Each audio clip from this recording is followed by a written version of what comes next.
할렐루야. 예, 여러분 안에서 2015년에 또 늘 주님이 함께 하시는 복과 은혜가 임하시기를 주님의 이름으로 축원을 드립니다. 고린도후서가 계속 진행되면서 시간상으로는 이제 우리는 새해를 맞았지만 사도 바울에게는 새로운 국면을 맞게 됩니다. 전혀 생각하지 못했었고요. 또 예상하지도 못했던 상황이긴 합니다.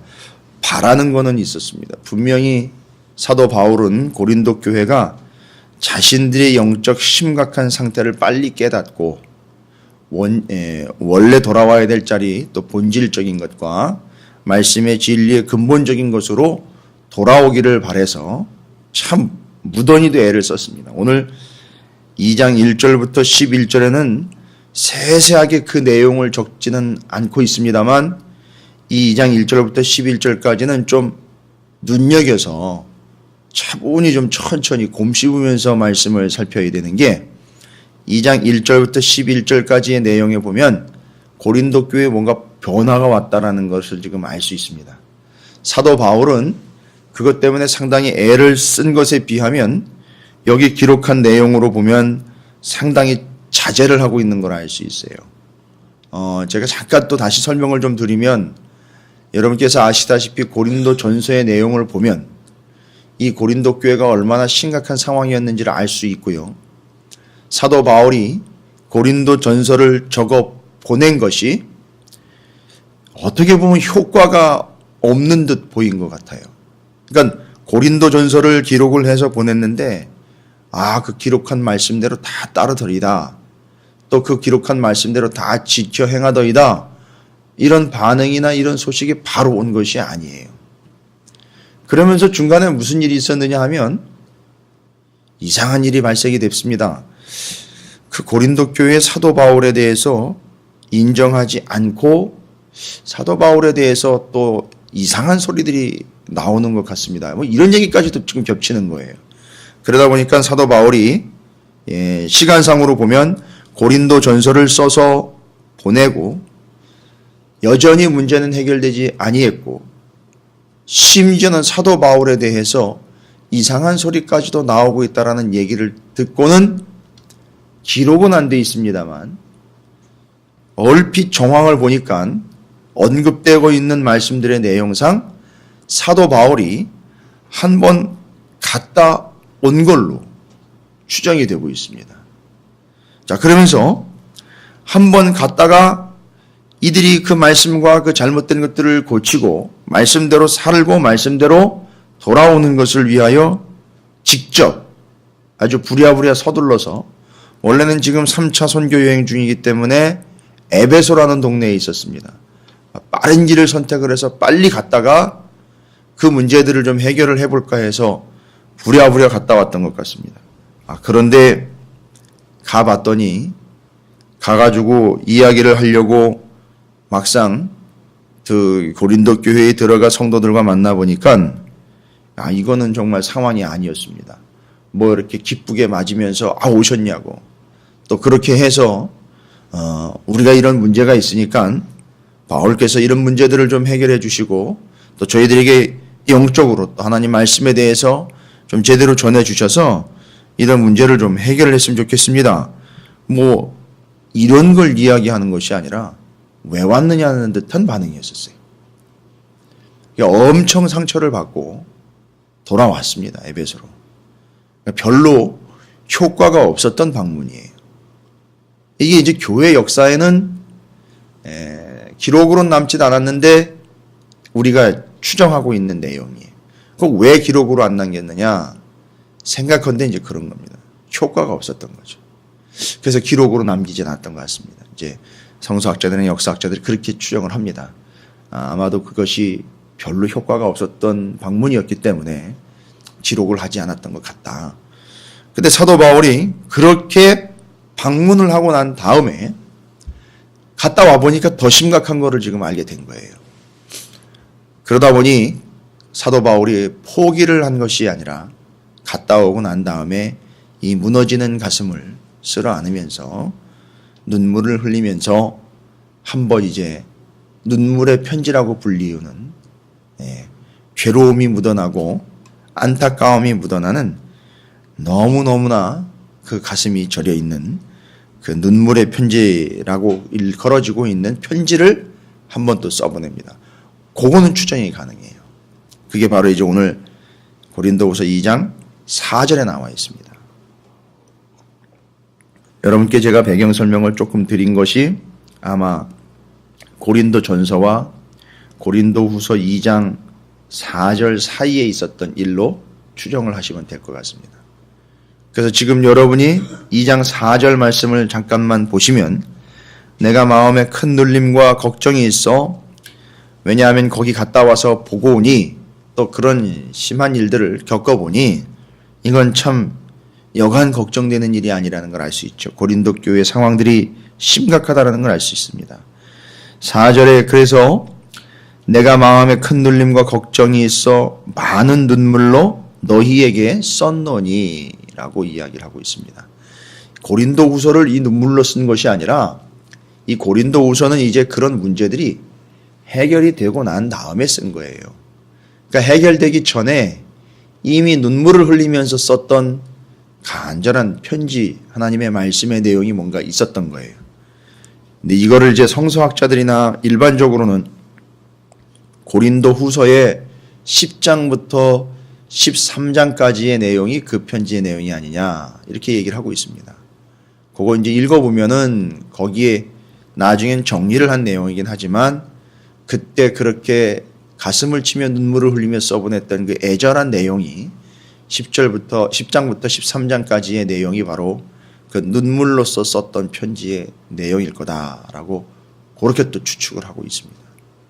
자, 그러면서 그 내용들, 그 문제들, 또 그 고민들을 사도 바울이 진지하게 써서 보내면서 이제 고린도 교회의 문제들을 심각하게 받아들이고 또 정리해야 되는 상황 가운데에서 사도 바울이 그 편지의 내용과 함께 계속 관심을 가지고 고린도 교회를 눈여겨보고 있는 겁니다. 이러던 중에 에베소에 폭동이 일어난 거예요. 자기가 지금 사역하고 있었던 에베소에서 시끄러운 폭동이 일어난 겁니다. 이때쯤 여러분이 이제 알고 계시는 것처럼 사도 바울이 고린도 교회를 제대로 다시 한번 방문하려고 내가 이제 또 방문할 겁니다라는 이야기를 이미 전가를 보내놓은 상태예요. 근데 에베소에서 이런 일이 생기니까 가지를 못한 겁니다. 에베소도 포기하고 할 수 없고 또 간다고 얘기를 해놨으니 고린도 교회는 기다리고 있을 것이고 이러지도 못하고 저러지도 못하는 상황 가운데 펼쳐진 거예요. 그래서 여러분이 앞선 고린도후서 앞선 내용에서 내가 가려고 했다가 못 간 것은 핑계나 변명이 아니라 여기서 이런 문제가 있었고 지금 당장 거기를 가서 여러분과 함께 대면하는 것도 중요하겠지만 여기도 문제가 있고 또 여러분에게 안 간 것은 다 하나님의 뜻이니까 이런 것들을 변명으로 받지 말고 하나님의 뜻이니까 여러분도 좀 깊이 생각해 줬으면 좋겠습니다. 이렇게 해서 고린도 교회 성도들이 오해하고 있는 거, 온다 그랬다가 또 안 온다 그랬다가 이랬다 저랬다 했다고 또 그것 때문에 또 문제가 돼가지고 시끄러웠던 상황들이 이제는 정리가 쭉 된 겁니다.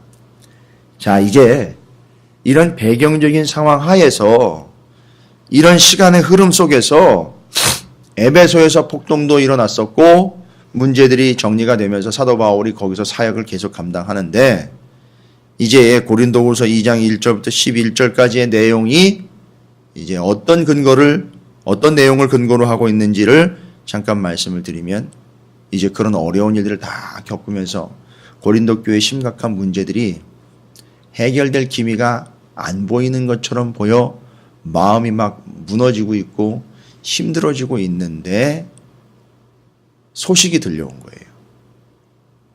에베소에서 사역을 할 때인데 무슨 일인가 봤더니만 여기도 오늘 그 내용이 나와 있어요. 5절부터 11절까지 내용이 그 내용인데 고린도 전서의 여러 심각한 이야기들에 대해서 대책과 본질적인 문제를 써보냈지 않습니까? 그런데 고린도 교회에 예상치 못한 일이 발생이 된 거예요. 상상하지도 못한 일이 어떤 일이냐면 고린도 교회가 징계권을 발동을 한 겁니다. 고린도 교회 자체가요. 누가 가서 시킨 것이 아닌데 고린도 교회 자체 안에서 징계권이 발동이 돼서 누군가 징계를 받은 거예요. 아주 혹독하게 징계를 받았어요.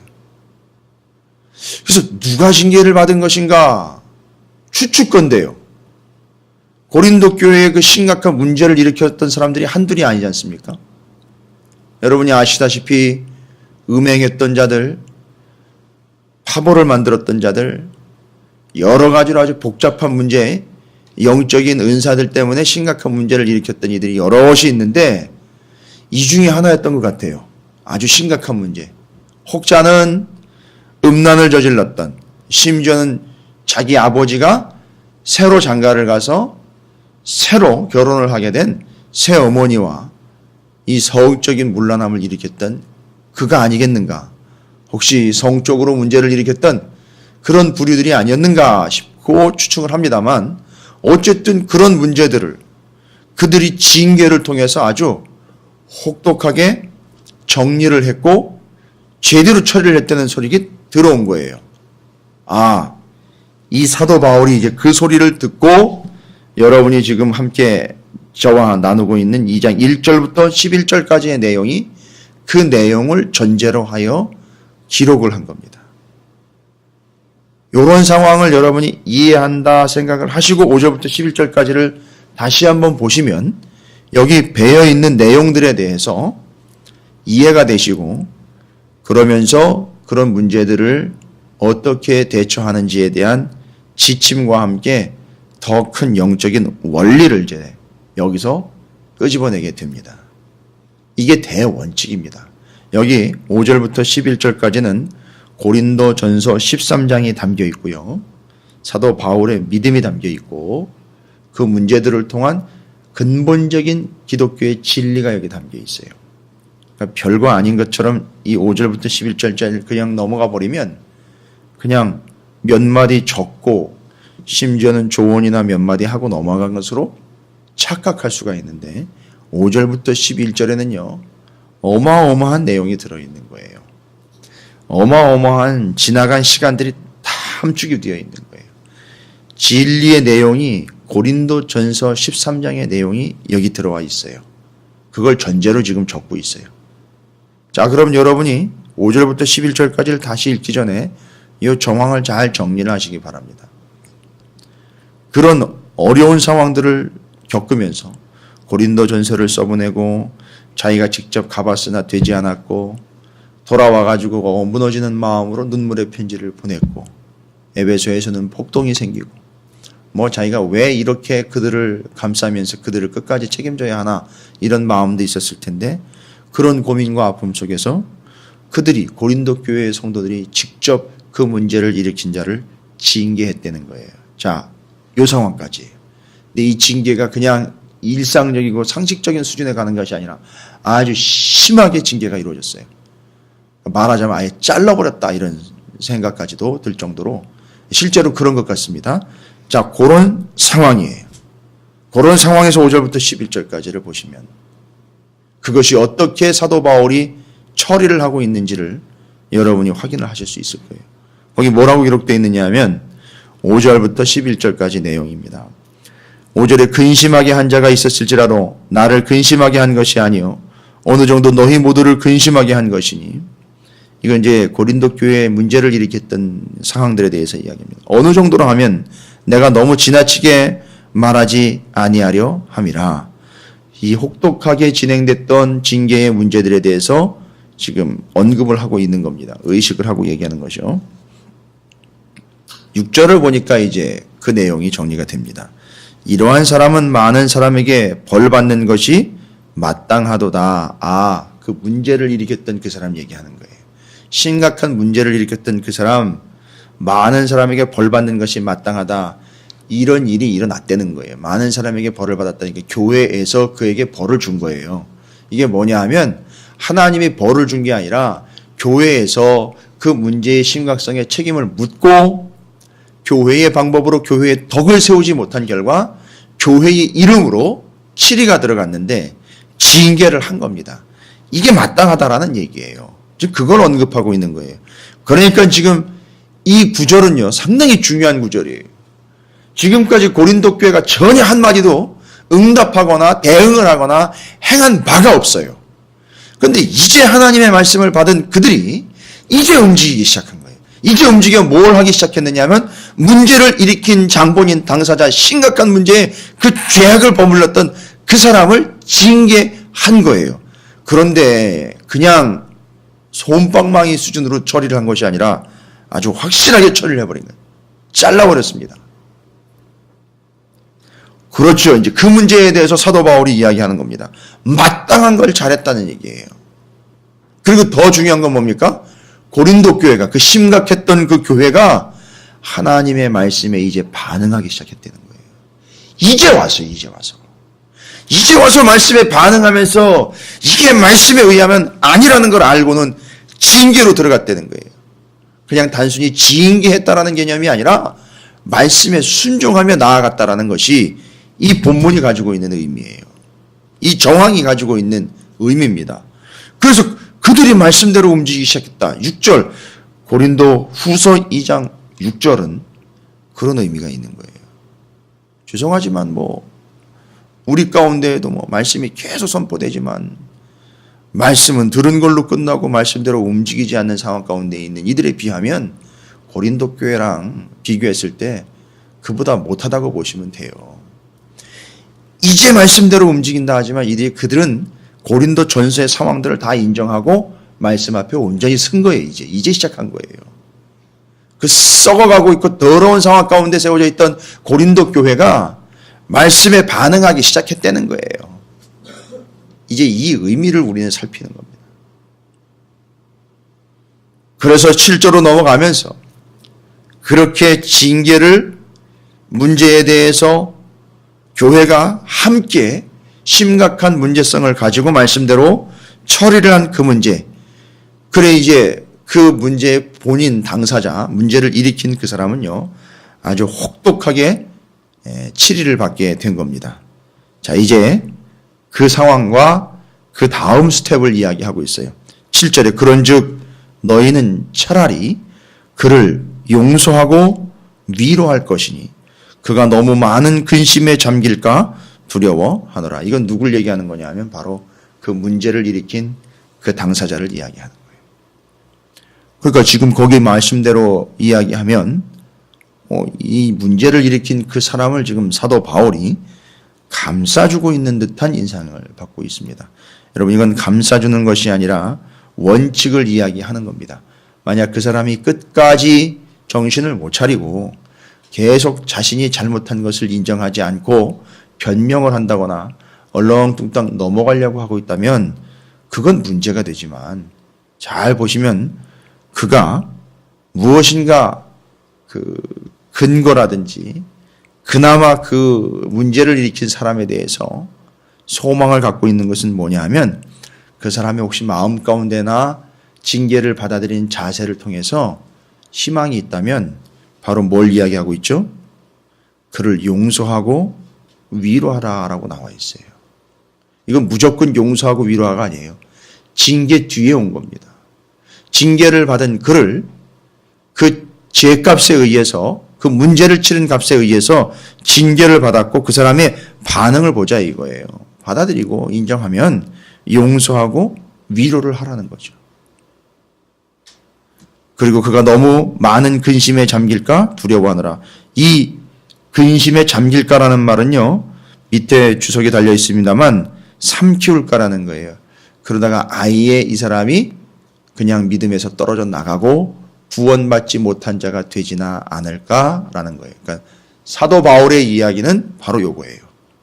요게 지금 그 정황들을 이야기하고 8절에 하고 싶은 얘기를 합니다. 그러므로 너희를 권하노니 사랑을 그들에게 나타내라. 보니까 문제를 일으킨 사람이 한둘이 아니었던 것 같아요. 그래서 그 문제를 처리하면서 결론적으로 뭘 얘기합니까? 너희에게 권하노니 사랑을 그들에게 나타내라. 여러분 이 짧은 구절 안에서 사도 바울이 하려고 했던 이야기가 다 정리가 되면서 고린도 전서까지 쭉 정리가 됐습니다. 자, 여러분, 문제를 일으킨 자는요, 심각한 문제를 일으켜 교회에 전혀 덕이 안 됐던 사람이에요. 죄의 문제예요. 이건 믿음의 본질적인 문제에 있어서 여러분, 사도 바울은 고린도 전서와 또 개인적으로 찾아가면서까지도 이야기하려고 했던 것이 뭐냐면 이제 바로 이겁니다. 여기서 우리가 정확하게 캐치를 해내야 되는 거예요. 사도 바울이 계속 이 원칙을 고수를 합니다. 고린도 교회에 대해서 처음부터 끝까지 이 원칙이에요. 그리고 고린도 전서 후서의 내용을 전체로 통으로 보게 되면 사도 바울이 틀을 가지고 있다는 걸 알 수 있어요. 이 문제에 대한 틀. 그 사람에 대한 방법이에요. 이 문제에 대한 틀을 가지고 있네요. 어떤 틀을 가지고 있느냐 하면 고린도 전서와 그에 대한 반응의 징계로 나타나고 있는 고린도 교회 처리법. 이건 뭡니까? 그 문제를 일으킨 사람은 믿음의 원칙으로 보면 절대 함께 살 수가 없는 존재예요. 신앙생활을 같이 할 수가 없는 거예요. 믿음이 깨진 거예요. 본질이 무너진 겁니다. 여러분 이거 어떻게 해야 됩니까? 고린도 교회 안에 이런 이들이 한둘이 아니에요. 아마 너무 많다 보니까 손을 못 댄 거일 수도 있을 거예요. 고린도 교회는. 그런데요. 사도 바울이 그렇게 이야기한 거잖아요. 정확하게 정리해서 고린도 전서에 이미 이야기한 거예요. 뭐 다른 게 없습니다. 우리가 한 해를 시작하면서 이 원칙은 우리도 명확하게 세워야 되는 원칙이에요. 그렇다고 뭐 고린도 교회 시스템을 저희가 도입한다는 개념이 아니라 우리가 가져야 되는 믿음의 원칙이에요. 믿음의 본질을 벗어난 이런 사악하고 문제가 되고 있고 믿음이 흔들릴 뿐만 아니라 이 교회에 덕을 세우지 못하는 이런 추잡하고 난잡하며 심지어는 자기 개인만 생각하며 전혀 믿음과는 관련이 없는 비본질적인 걸 가지고 씨름하고 있는 이 심각한 상황 속에서 교회는 어떻게 처리를 했습니까? 첫 번째, 그 문제를 일으킨 자들을 징계하면서 내쫓는다라는 개념이 아니라 원칙을 세웠습니다. 교회는 절대 믿음의 원칙에서 물러설 수 없습니다. 믿음이 제1원칙입니다. 본질적인 것이 제1원칙입니다. 따라서 문제를 일으킨 이들을 이 믿음의 원칙에 의해서 이건 본질과 터무니없이 벗어났을 뿐만 아니라 심각한 문제를 일으켜 믿음을 송두리째 흔들어버린 심각한 범죄 행위와 마찬가지니 교회의 덕이 무너졌으니 징계 들어갑니다. 이건 믿음의 원칙으로 아닙니다. 정리하는 거예요. 첫 번째, 우리는 모든 문제의 제1원칙, 믿음의 원칙입니다. 이것이 첫 번째요. 그러나 그 영혼도 구원받아야 될 영혼이기에 그 믿음의 원칙을 고수하다가 구원받지 못하게 하는 일은 없어야 된다는 거죠. 그러니까 마무리는요, 사랑으로 해야 된다는 거예요. 이게 바로 그 원칙을 이야기하고 있는 겁니다. 그리고 그렇게 용서가 됐으면 자기 이야기를 하는 거예요. 사도 바울이 이미 다른 경우에도 얘기를 했습니다. 오늘 말씀에서도 그걸 언급을 얼핏 하고 있는데 바로 뭔 얘기하냐면 죄의 문제에 대해서는 본질적으로 믿음의 원칙을 적용합니다. 두 번째로 첫 번째 모든 원칙은 믿음이지만 완성은 사랑으로 해야 합니다. 그 다음 용서하고 이 문제들이 정리가 됐으면 교회 안에서는 이걸 제가 그랬던 것처럼 여러분 용서했으면 그런 일이 있었던 거야? 라고 볼 정도로 잊어버리십시오. 라고 이야기하는 거예요. 이 세 가지를 정확하게 이야기를 하고 있는 겁니다. 여러분 이게 어디서 나온 건지 아시죠? 사도 바울이 그냥 이야기한 게 아니에요. 감정적으로 자기 목회 철학을 펼쳐낸 게 아닙니다. 여러분 이거 이미 고린도전서에 얘기한 거예요. 사도 바울이 지금 이야기하고 있는 이 원칙이요. 적용 원칙이 고린도 전서에 이미 나왔어요. 여러분 너무너무 잘 아시는 고린도전서 13장 13절이에요. 13장이 사랑장이래 가지고 막연하고 내지는 사랑이라는 이름 때문에 감정적으로 받아들일 수 있는 부분인데 절대 그게 아닙니다. 그러니까 치열함이 묻어있는 고린도전서 13장이에요. 고린도전서 13장 13절에 여러분도 잘 알고 있는 것처럼 그냥 넘어갈 얘기가 아니지 않습니까? 고린도전서 13장이 길지도 않은 13절까지의 말씀이지만 쭉 이야기하면서 절대 사랑할 수 없는 그들, 절대 사랑이 묻어나오고 있지 않은 그들의 모습, 절대 사랑이라고는 찾아볼 수도 없는 그들의 심각한 상황, 거기에 대원칙을 사도 바울이 이야기를 했습니다. 그런즉 믿음, 소망, 사랑 이 세 가지는 항상 있을 것인데 그 중에 제일은 사랑이라. 여러분 이 13장 13절 말씀이요, 기가 막힌 논리를 가지고 있어요. 아주 사도 바울의 언변과 함께 그가 글을 너무 잘 쓴다라는 것까지도 정리가 잘 될 수 있는 이 표현이 되고 있는 말씀인데, 믿음, 소망, 사랑 이 세 가지는 항상 있을 것인데 그 중에 제일은 사랑이라. 이걸 여러분이 좀 정확하게 보셔야 돼요. 언젠가 제가 말씀드렸어요. 믿음, 소망, 사랑은 항상 있는 거예요. 근데 여기 믿음, 소망, 사랑의 순서가 중요합니다. 원칙이 있어요. 바울은 이 원칙을 절대 깨지 않습니다. 첫 번째가 믿음이에요. 절대 사랑, 소망, 믿음이라고 하지 않습니다. 대원칙입니다. 믿음, 소망, 사랑이에요. 사랑이 꼴찌로 가 있으니까 오해할 수 있어요. 바울이 어떻게 얘기합니까? 그 중에 제일은 사랑이다. 첫 번째 원칙은 믿음이라는 걸 첫 번째다 놓고 이야기하고 있어요. 그러니까 모든 건 믿음의 근거에서 기준이 돼야 됩니다. 여러분이 믿음이 없게 하고 믿음이 넘어가게 하는 것들은 절대 용납해서는 안 됩니다. 그러나 사랑으로 완성해야 됩니다.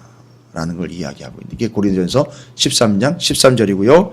오늘 고린도 후서 2장 1절부터 11절까지의 내용에 나와 있는 그 고린도 교회 문제를 처리했던 고린도 교회에다가 이 원칙을 적용한 겁니다. 잘했습니다. 그러나 그도 영원히 구원받지 못하게 되는 우를 범하지 아니하도록 하기 위하여 사랑으로 완성해 내십시오.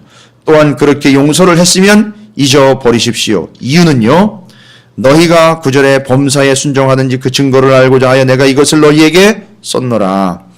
너희가 무슨 일이든지 누구를 용서하면, 오늘 고린도후서 2장 10절입니다.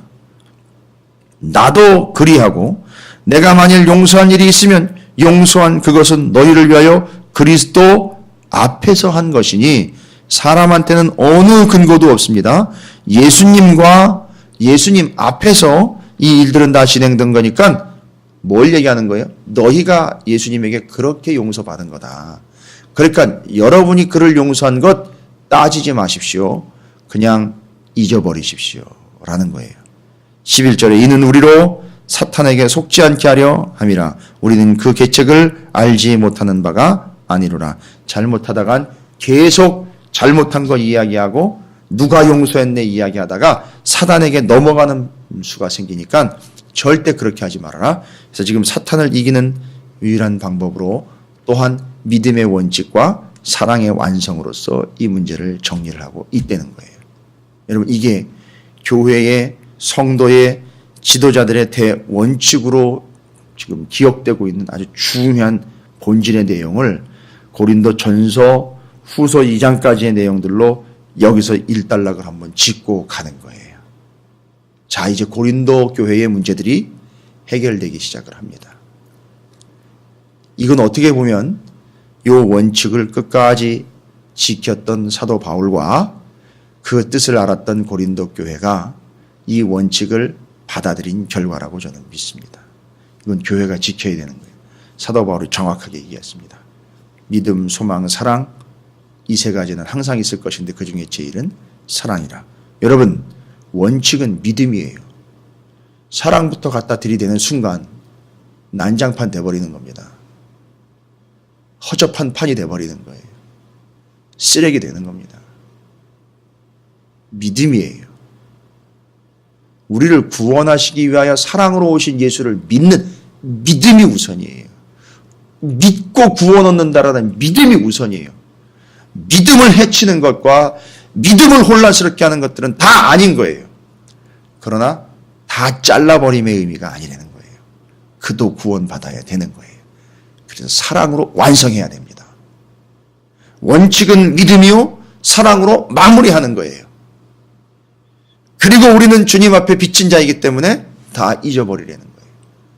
누가 무엇을 드러내거나 내세울 상황이 아니라는 거예요. 사단에게 빌미를 제공하지 않기 위함이라는 겁니다. 여러분 올 한 해 이 원칙을 좀 철저하게 지켰으면 좋겠어요.